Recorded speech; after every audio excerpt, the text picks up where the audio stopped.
Alrighty guys, just want to do a video on this invincible 1994 Chevy Silverado. This thing's been in a few videos where we're just absolutely beating the snot out of it, jumping it, bouncing off the rev limiter for like 20 minutes. You know, all this good stuff with this truck, and it just doesn't really care. The transmission does care. You have to manually shift it in the first for it to go in the first, but we don't talk about that. It's fine. The transmission fluid's still red and clean. Doesn't even smell burnt. But yeah, basically this is it's a 94 K-1500. It's not a Z71. It's just a regular four-wheel drive. We bought it off a guy who had this truck since 2006, and basically what happened was this truck was rust-free back then, believe it or not. It's not rust-free now, but the kid who had it before ran the truck out of oil. Had a slight leak and it used a little bit of oil, but it's a 350 TBI, so you can't really complain. Ran it out of oil and believed it locked up, but it didn't. It did not.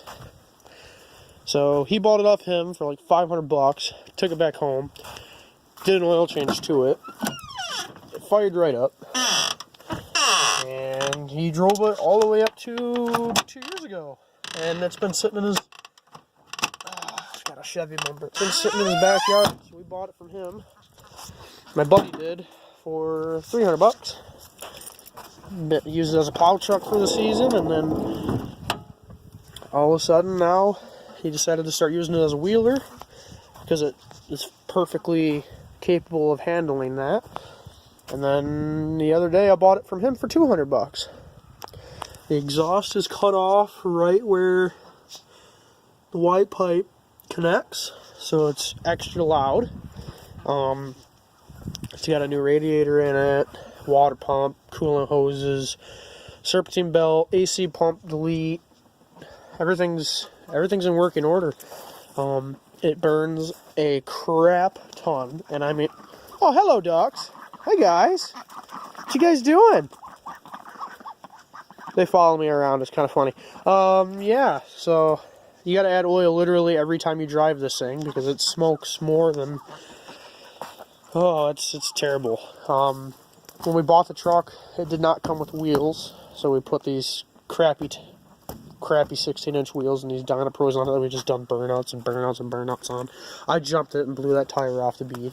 The only thing that has broken is one of the really, really rusty U-bolts has broken on the back, so that's concerning, but I make U-bolts at my shop, so I can just fix it. The interior, it's just this brown,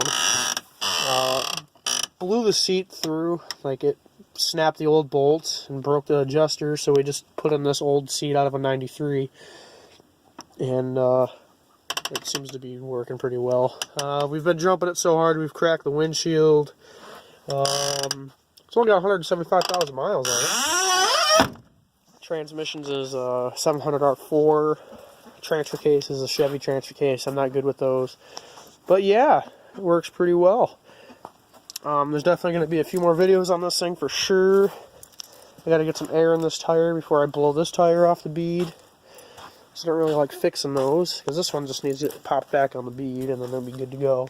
Oh, the tail lights and the tailgate are gone, and so is the back bumper because it just literally rusted off. So we just kind of, yeah, it's a rally truck now. It's fine. That's broken. Hit a tree. Some good stuff with this truck. I mean, you can't really go wrong for 200 bucks. That's kind of this ratchet strap for my battery in here. It's holding on pretty damn good, I'd say.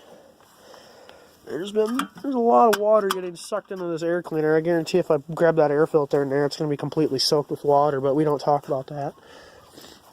But anyhoozle, I would start it up, but I need to go get oil because it's out of oil. The oil pressure gauge isn't an oil pressure gauge anymore. It's how much oil you have in your truck. But I'll see you guys in our next video. I'll probably take another one of this thing going crazy tonight, so we'll get that posted up for you. See you guys on the next one.